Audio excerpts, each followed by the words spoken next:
Hello guys. आज का जो हमारा टॉपिक है वो है इक्विवेलेंस रिलेशन। जहां पे मैं एक चीज आपको बता दूं कि आज तक आपने रिलेशंस को या तो सेट रिप्रेजेंटेशन की फॉर्म में पढ़ा होगा या फिर एरो डायग्राम की फॉर्म में पढ़ा होगा, लेकिन आपने कभी मैट्रिक्स रिप्रेजेंटेशन या फिर टेबल रिप्रेजेंटेशन की फॉर्म में नहीं पढ़ा होगा। वो आज मैं बताऊंगा और वो काफी इंटरेस्टिंग, काफी सिंपल और काफी यूनिक है। अगर आप वो सीख गए और काफी आसान है सीखने में भी, रिलेशन आप कभी नहीं भूल पाएंगे। तो इंतजार किस चीज का, चलो शुरू करते हैं। आपको मैं चीज बता दूं, एक रिलेशन इक्विवेलेंस जब भी हो सकता है जब वो तीन चीजों को सेटिस्फाई करे। पहली चीज तो वो रिलेशन कैसा हो, रिफ्लेक्सिव। दूसरी चीज वो रिलेशन कैसा हो, सिमेट्रिक। तीसरी चीज वो रिलेशन कैसा हो, transitive. Reflexive, symmetric and transitive. अब ये रिलेशंस होते क्या है, ये क्या होते हैं, ये अभी हम जान जाएंगे। ठीक है, तो सबसे पहले मोटा मोटा रिकैप कर लेते हैं कि रिलेशन होता क्या है। आपने ये जाना होगा कि रिलेशन बेसिकली कुछ भी नहीं है कि अगर हमारे पास दो सेट्स हैं, set A and set B, और दोनों कैसे नॉन एम्प्टी सेट्स, हम मान के चलो उनमें कुछ ना कुछ एलिमेंट्स हैं। तो रिलेशन क्या है, एक ऐसा स्ट्रक्चर जो कि सेट ए के एलिमेंट्स का कनेक्शन बताता है सेट बी के एलिमेंट्स के साथ। Set A and set B के एलिमेंट्स में जो कनेक्शन है वो किसके थ्रू पढ़ते हैं हम, वो हम पढ़ते हैं रिलेशन के थ्रू। आपको ये चीज समझ आनी चाहिए। जैसे एक एग्जांपल बोलूं मैं, A is father of B, A is father of B. ठीक है, अब ये बताइए ए और बी के बीच में रिलेशन क्या है कि ए है वो बी का फादर है। और अगर मैं ये बोलूं A is mother of B, relation क्या है ए और बी के बीच में, ए जो है वो बी की मदर है। समझ आ रहा है आपको कि ये जो कनेक्शन है ए और बी के बीच में, ये फादर मदर का कनेक्शन है। एक में फादर है, एक में मदर है। तो यही रिलेशंस होते हैं कि हमारे पास सेट्स होते हैं, उनमें एलिमेंट्स, उनके बीच में कनेक्शन जो होता है वो रिलेशन होता है। ठीक है, अब रिलेशन को हम बाइनरी रिलेशन भी बोलते हैं। क्यों? क्योंकि इस रिलेशन को जो रिप्रेजेंट करते हैं वो किसके थ्रू करते हैं, ऑर्डर्ड पेयर के थ्रू। आपने ये चीज तो पढ़ा होगा, ऑर्डर्ड पेयर ऐसे होता है, ए और बी अगर दो एलिमेंट्स हैं तो उनका ऑर्डर्ड पेयर कैसे लिखा जाता है, ऐसे लिखा जाता है। अब ये बताइए कि मैं एक चीज बता दूं आपको, आपने ये तो पढ़ा होगा कि अगर सेट ए है और हमारे पास सेट बी है, ठीक है, एक रिलेशन सेट ए से सेट बी पे जो होता है वो क्या होता है, डेफिनेशन ये बोलती है कि ए इंटू बी का सबसेट होता है। मतलब R is subset of A into B. ये चीज समझिए, रिलेशन क्या होता है, ए इंटू बी का सबसेट होता है।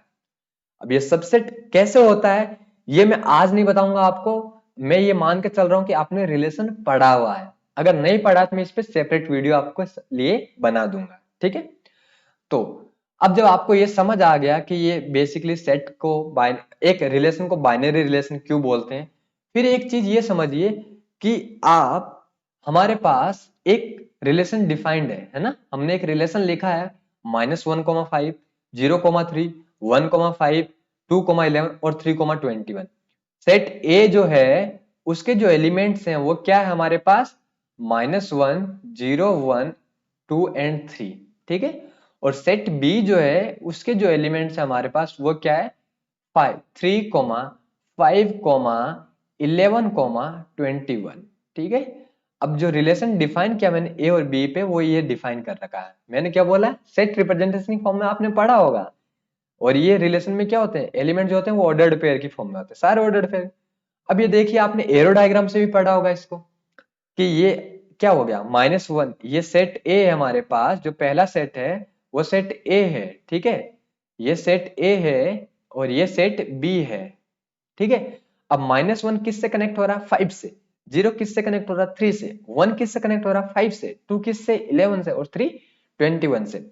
अब ये तो एरो डायग्राम से आपने पढ़ लिया कि ये कनेक्शन हो गया, लेकिन मैं आपको पढ़ाना चाहता हूं यही चीज किसके थ्रू, मैट्रिक्स रिप्रेजेंटेशन की फॉर्म में। ठीक है, तो इसी को आप समझिए कि इसमें क्या कुछ नहीं करना है। आपको मैट्रिक्स नहीं पता तो मैं सिंपल से एक टेबल बना लीजिए। आप ये एक टेबल बना लीजिए। ठीक है, आपको ये एक टेबल बना लीजिए। यहाँ पे कोने पे आप आर लिख दीजिए। आर मतलब क्या, रिलेशन। ठीक है, ये ना, ये रिलेशन आर। अब ए सेट के एलिमेंट्स इधर लिख दीजिए, यहां पे लिख दीजिए ए सेट के एलिमेंट्स, यहां लिख दीजिए बी सेट के एलिमेंट्स। समझ आ रहे हैं आपको? तो ए सेट में क्या क्या था हमारे पास, -1, 0, 1, 2 एंड 3। ठीक है, और बी सेट में अपने पास क्या एलिमेंट्स थे, 3, 5, 11 एंड 21। अब अगर मैं, अब रिलेशन क्या है, ऑर्डर्ड पेयर है, ये इस तरीके से मूव करेंगे, है ना, इस टाइप से मूव करेंगे। अब -1 से 3, -1 रिलेटेड टू 3।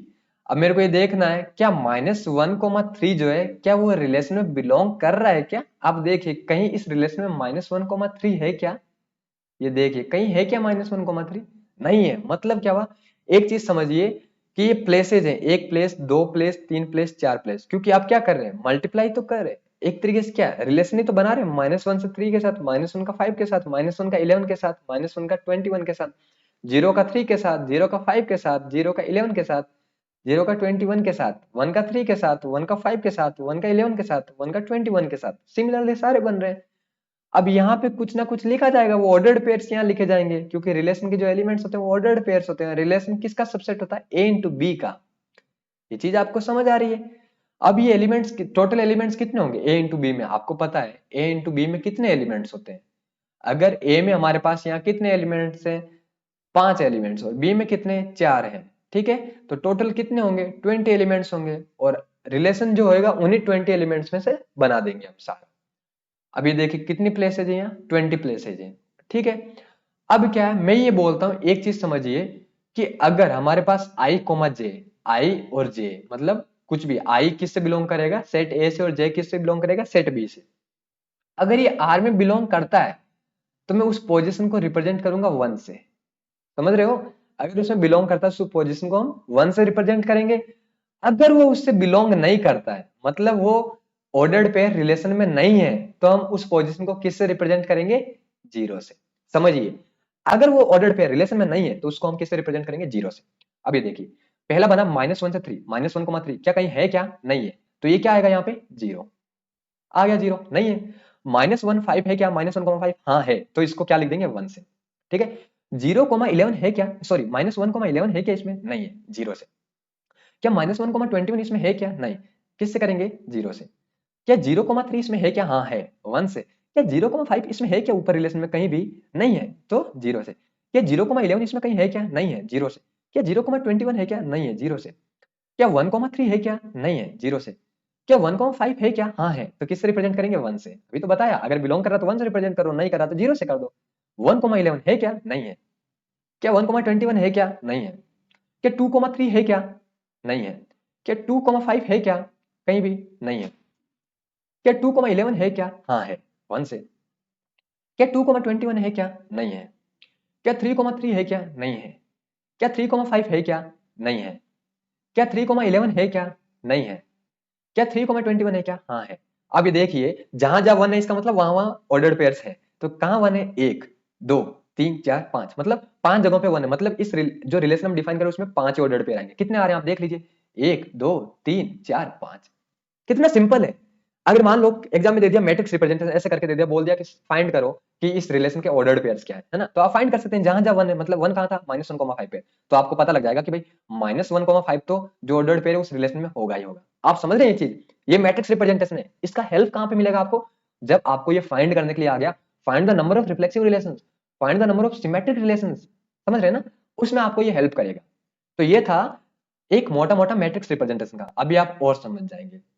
तो सबसे पहले हम पढ़ते हैं कि रिफ्लेक्सिव रिलेशन क्या होता है, ठीक है, और इररिफ्लेक्सिव रिलेशन क्या होता है। रिफ्लेक्सिव एंड इररिफ्लेक्सिव रिलेशंस क्या होते हैं।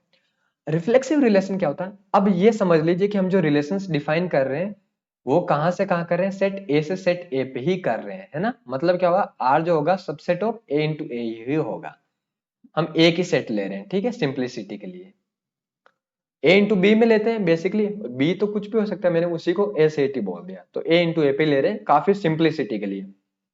तो एक रिलेशन, रिफ्लेक्सिव रिलेशन कब होएगा, जब क्या बोलता है कि अगर कोई एक एलिमेंट, मतलब अगर ए कोमा ए, मतलब रिलेशन में क्या होता है, ऑर्डर्ड पेयर ही बिलोंग करते हैं, ए कोमा ए बिलोंग करेगा for every A belong to A, for every A in A. मतलब समझ रहे हैं कि जैसे आपने लिया कि हमारे पास एक सेट है ए, ठीक है, उसके एलिमेंट्स है 1, 2, 3। अब ए क्या है, ये भी हो सकता है, ये भी हो सकता है, ये भी हो सकता है, फॉर एवरी ए बोल रहा हूं। अब इस ए के लिए ए इंटू ए क्या होगा, 1 इंटू 1। इस ए के लिए ए इंटू ए क्या होता है, 2 इंटू 2। इस ए के लिए क्या होगा, 3 इंटू 3, ए इंटू ए। तो मतलब ए दो मतलब ऑर्डर्ड पेयर जो बनेंगे 1 1 2 2 और 3 3, यही तो ऑर्डर्ड पेयर बन रहे। मैं इंटू बोल रहा हूं मतलब समझ जाए कि ऑर्डर्ड पेयर की ही बात कर रहा हूं, ठीक है, ये मेरा वे ऑफ टीचिंग है। अब आपको ये चीज पता लग गई कि इस 1 के लिए 1 1, इस 2 के लिए 2 2, इस 3 के लिए 3 3। तो यही तो है कि अगर ये तीनों के तीनों, अगर मैं इस सेट पे एक रिलेशन डिफाइन करूं और अगर ये तीनों के तीनों उस रिलेशन में आ जाए तो हम क्या बोलेंगे, वो रिलेशन कैसा है, रिफ्लेक्सिव रिलेशन है। कैसा है वो, रिफ्लेक्सिव रिलेशन है। आ रही है आपको चीज समझ में कि हमारे पास एक सेट ए है, इसमें हमें सारे एलिमेंट्स लेने हैं। अब ए स्मॉल ए जो एलिमेंट है वो फर्स्ट एलिमेंट भी हो सकता है, उसका सेकंड एलिमेंट, थर्ड एलिमेंट, जितने भी सारे एलिमेंट्स ले लो और उनके साथ ए इंटू ए वाले ऑर्डर पेयर बना लो। अगर ये सारे ऑर्डर पेयर किसी रिलेशन में को जिसको हम डिफाइन करें उसमें है तो हम बोल देंगे वो रिलेशन कैसा है, रिफ्लेक्सिव है। अगर एक भी नहीं है मतलब कि अगर इसी पे रिलेशन डिफाइन करते हो 1 1 उसमें होता, 2 2 होता लेकिन 3 3 नहीं होता, तो हम बोलते हैं कि वो रिफ्लेक्सिव रिलेशन नहीं है, वो रिफ्लेक्सिव रिलेशन नहीं है। अरे आपको चीज समझ है। सेकंड क्या होता है कि इररिफ्लेक्सिव रिलेशन। इररिफ्लेक्सिव रिलेशन क्या होता है, सीधा सा बिल्कुल उल्टा। ये बोल दीजिए कि for every A in capital A, मतलब इस सेट में A comma A doesn't belong to R, मतलब कि इस हर एलिमेंट ए के लिए, मतलब वो ए एलिमेंट 1 भी हो सकता है, 2 भी हो सकता है, 3 हो सकता है, ए कोमा ए किससे नहीं आना चाहिए, आर में। मतलब क्या हुआ कि आप इस सेट पे, इस सेट ए पे अगर कोई रिलेशन डिफाइन करे, इस सेट पे कोई रिलेशन डिफाइन करे तो इसमें से कोई भी मतलब 1 1 2 3 कोई भी उस रिलेशन में नहीं आना चाहिए। अगर नहीं आ रहा तो हम क्या बोल देंगे, वो रिलेशन कैसा है, इररिफ्लेक्सिव है। अगर सारे आ गए तो रिफ्लेक्सिव है, कोई भी नहीं आ रहा तो इररिफ्लेक्सिव है। समझ पा रहे हैं। हर एलिमेंट के लिए अगर उसका खुद के साथ ऑर्डर्ड पेयर बनाए, अगर वो रिलेशन में सारे वो ऑर्डर्ड पेयर जो खुद के साथ बने वो सारे ऑर्डर्ड पेयर अगर रिलेशन में आ जाए तो वो रिफ्लेक्सिव रिलेशन है। अगर एक भी नहीं आता तो वो रिफ्लेक्सिव रिलेशन नहीं होगा। और दूसरी चीज ये हो गई, सारे ही नहीं आए मतलब सारे ही नहीं आने चाहिए तो वो इररिफ्लेक्सिव हो गया। अब एक भी आ गया मतलब सिर्फ 1 1 आया बाकी सारे नहीं आए तो वो कैसा हुआ, रिफ्लेक्सिव नहीं होगा, मतलब नॉट रिफ्लेक्सिव। Not reflexive. आ रही है आपको चीज। तीन है, reflexive, not reflexive and irreflexive. Reflexive के लिए ये सारे ordered pair A comma A वाले आने चाहिए और ये सारे ऑर्डर्ड पेयर नहीं आने चाहिए इररिफ्लेक्सिव के लिए। और नॉट रिफ्लेक्सिव के लिए मतलब एक भी ऑर्डर्ड पेयर छूट गया, सारे आपने इंक्लूड कर लिए, एक भी छोड़ दिया तो वो कैसा हो जाएगा, नॉट रिफ्लेक्सिव। आइए आपको चीज समझे। अब एक एग्जांपल है, जैसे कि ये एग्जांपल क्या दिया हुआ है कि हमने इस रिलेशन में मतलब एक सेट लिया ए, ठीक है, ये ए सेट है 1 2 3 4 उसके एलिमेंट से उस पर रिलेशन ये डिफाइन कर रखा है। अब बताना रिफ्लेक्सिव क्यों नहीं है, यही बताना है। तो एक चीज बताइए, रिफ्लेक्सिव आपको पता ही है ना क्यों नहीं है। मैंने क्या बोला कि for every a belongs to A comma a must belong to R. For every A belong to A comma a must belong to R, मतलब ए कोमा ए आर में आना ही चाहिए। अब फॉर एवरी ए मतलब पहले 1 के लिए 1 1 आ गया, 2 के लिए 2 2 आ गया, 3 के लिए 3 3 आ गया और 4 के लिए 4 4 आ गया। अब ये देखिए, क्या 1 1 है, हाँ है। क्या 2 2 है, हाँ है। क्या 3 3 है आर में, हाँ है। क्या 4 4 है, नहीं है। मैंने क्या बोला, सारे आने चाहिए। For every a comma a must belong to R. एक भी छूट गया तो वो रिफ्लेक्सिव नहीं होगा। सिंस इसमें 4 4 नहीं है इसलिए ये क्या नहीं है, ये एक रिफ्लेक्सिव रिलेशन नहीं है। आया आपको समझ। तो अब हमें निकालना है total number of reflexive relations. ये कॉम्पिटिटिव एग्जाम्स के पॉइंट ऑफ व्यू से काफी इंपॉर्टेंट है, total number of reflexive relations. ठीक है, अब सपोज कर लिया एक सेट मैंने बना दिया ए, नॉन एम्प्टी सेट है, इसमें एलिमेंट्स मैंने बोल दिए n elements, A1 A2 dot dot dot AN।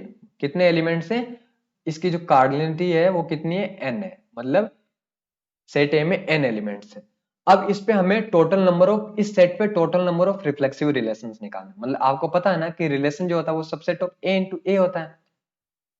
ठीक है, अब टोटल नंबर ऑफ रिलेशंस कितने होते हैं, मतलब A इंटू A का सबसेट है मतलब कितने हो सकते हैं, ए इंटू ए में एन है, इंटू एन मतलब एन स्क्वायर, ये ए इंटू ए में एन स्क्वायर एलिमेंट्स हुए। और आपको पता है कि अगर एक सेट में एन स्क्वायर एलिमेंट्स होते हैं तो उस टोटल नंबर ऑफ सबसेट्स कितने होंगे, 2 पावर एन स्क्वायर होंगे। ये तो आपने पढ़ा ना कि एक सेट में एल एलिमेंट्स हैं तो उसके जो टोटल नंबर ऑफ सबसेट्स होंगे वो कितने होंगे, 2 पावर एन। तो मतलब यहाँ तो एन स्क्वायर है, मतलब 2 power n square total number of relations होंगे। लेकिन हमें total number of reflexive relations निकालने हैं। अब मैंने क्या बोला था, आपको जो मैट्रिक्स रिप्रेजेंटेशन था वो हेल्प करेगा यहाँ पे। तो आपको ये लिख दीजिए आप। अब ये बना लेते हैं अपन, यहाँ पे टेबल बना लेते हैं, ठीक है। ये आर हो गया, ठीक है। A1 A2 A3 dot dot dot N, ठीक है। सिमिलरली A1 A2, ठीक है, A3 डॉट डॉट एन, ठीक है। अब ये बताइए, अगर मैंने क्या बोला कि एक रिलेशन रिफ्लेक्सिव कब होगा, for every A belong to A comma a must belong to R, ठीक है। ए कोमा ए मतलब यहाँ पे क्या हुआ, A1 comma A1 A2 comma A2 A3 comma A3, मतलब ये डायगोनल वाले जो एलिमेंट्स है ना, डायगोनल वाले A1 कोमा A1 यहाँ पे A2 कोमा A2, यहाँ A1 comma A1 A2 coma यहाँ A3 कोमा A3, और यहाँ पे लास्ट में क्या आएगा AN कोमा AN, ठीक है। अब ये, अब इस डायगोनल में कितने एलिमेंट्स आप ये बताइए मुझे, A1 comma A1 A2 comma A2 A3 comma A3 AN comma N, मतलब n ऑर्डर्ड पेयर्स तो है, मतलब n एलिमेंट्स है डायगोनल में। अब इस टेबल में टोटल एलिमेंट्स कितने आएंगे, अब क्या है कि ये सारे एलिमेंट्स आपस में मल्टीप्लाई तो हो रहे हैं, इधर कितने n एलिमेंट्स है, इधर कितने n एलिमेंट्स है, तो टोटल कितने होंगे n इंटू एन ही तो होंगे। टोटल कितने होंगे n इंटू एन होंगे, मतलब हमारे पास टोटल n इंटू एन मतलब n स्क्वायर एलिमेंट्स है इस पूरी टेबल में, जिसमें से n एलिमेंट्स जो है वो ये वाले डायगोनल वाले, ठीक है। अब मैंने क्या बोला आपको, वो मैंने बताया था ना कि अगर बिलोंग करता तो 1 कर दो, नहीं करता 0 कर दो। अब ये बताइए कि ये तो आने ही चाहिए उस रिलेशन को रिफ्लेक्सिव होने के लिए, मतलब इन सब पोजीशन पे तो 1 आना ही चाहिए, इन सब पे 1 आ गया, ये फिक्स है। अभी बताइए, ये जो A1 कोमा A2 यहाँ आएगा, A1 कोमा A3 यहाँ आएगा, ये उसमें आ भी सकते हैं, मैं उनमें एलिमेंट्स लूं या ना लूं कोई फर्क नहीं पड़ता ना। आपने सारे ऑर्डर्ड पेयर बना दिए, A1 comma A1 A2 comma A2 dot dot AN comma N, ये सारे उस रिलेशन में ले लिए, ठीक है। अब उसके साथ एडिशनल एलिमेंट्स आप ले भी सकते हैं, नहीं भी ले सकते हैं, ठीक है। ले लो ना लो कोई फर्क नहीं पड़ता, वो रिफ्लेक्सिव होगा ही होगा, क्योंकि वो सारे एलिमेंट्स ए इंटू ए वाले उसमें आ गए हैं, समझ रहे हो ना, ए इंटू ए वाले सारे ऑर्डर्ड पेयर उसमें आ गए। मतलब क्या हुआ, A1 into A2 A1 into A2, ये जो पोजिशन है यहाँ पे आप उस रिलेशन में इसको इंक्लूड कर भी सकते हो, नहीं भी कर सकते हो। कर सकते हो तो 0, कर सकते हो तो 1, नहीं कर सकते हो तो 0। सिमिलरली इस पे भी 1 कोमा 0। ये मतलब क्या हो गया कि अगर मैं डायगोनल के n एलिमेंट्स को छोड़ दूं तो बाकी एलिमेंट्स कितने बचेंगे, टोटल n स्क्वायर है, n स्क्वायर में n माइनस कर दिया, तो ये n square minus n elements पे तो आपकी जो पोजीशन पे 0 भी आ सकता है और 1 भी आ सकता है, मतलब वो एलिमेंट्स को आप ले भी सकते हो, ऑर्डर्ड पेयर को नहीं भी ले सकते हो। तो हर के लिए कितनी पॉसिबिलिटी है, इस पोजीशन के लिए कितनी पॉसिबिलिटी, 2 पॉसिबिलिटी है ना, इस पोजीशन के लिए भी 2 पॉसिबिलिटी है। अब टोटल एलिमेंट्स कितने, एन स्क्वायर माइनस एन है, तो n square minus n elements के लिए कितने पॉसिबिलिटी होगी, हर के लिए 2 पॉसिबिलिटी है।